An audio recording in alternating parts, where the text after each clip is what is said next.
Les forces du régime syrien sont sur le point de reprendre l'intégralité d'une autoroute stratégique dans la région d'Idleb, dernier bastion sous contrôle djihadiste et rebelle, qu'elles cherchent à reconquérir dans le nord-ouest de la Syrie, a indiqué dimanche l'Observatoire syrien des droits de l'homme, OSDH.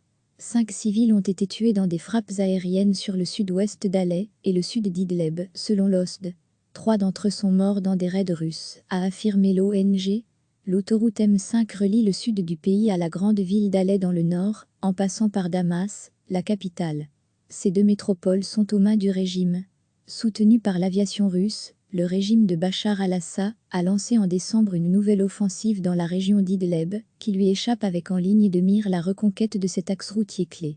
Un peu plus de la moitié de la province d'Idleb et des secteurs attenants des provinces voisines d'Alep, Hama et Latakia sont toujours dominés par les djihadistes de Hayat Tahrir al-Sham, HTS, ex-branche syrienne d'Al-Qaïda.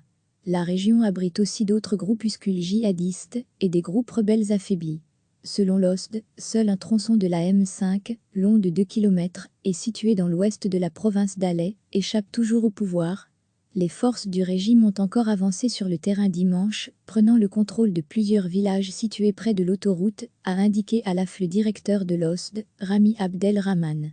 En début de soirée, les combats se poursuivaient dans le secteur, tandis que les bombardements se sont intensifiés, a ajouté M. Abdelrahman.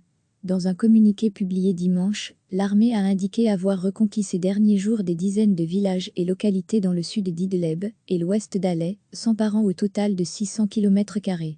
L'armée syrienne a repris samedi aux djihadistes et rebelles la ville clé de Sarakeb, traversée par la M5, après la reconquête fin janvier de la ville de Mahareh al-Nouman, la deuxième plus grande de la province d'Idleb, située également sur la M5.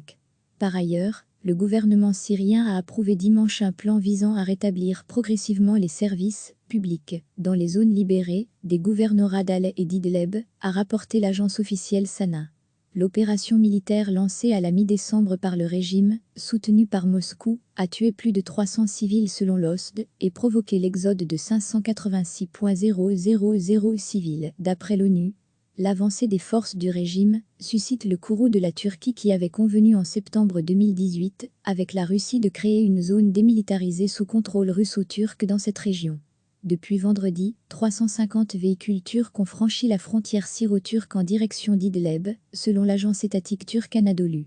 Le front de la région d'Idleb représente la dernière grande bataille stratégique pour le régime syrien, qui contrôle désormais plus de 70% du territoire national, selon l'OSD.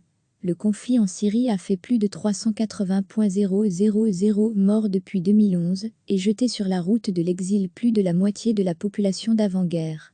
Recevez chaque matin l'essentiel de l'actualité.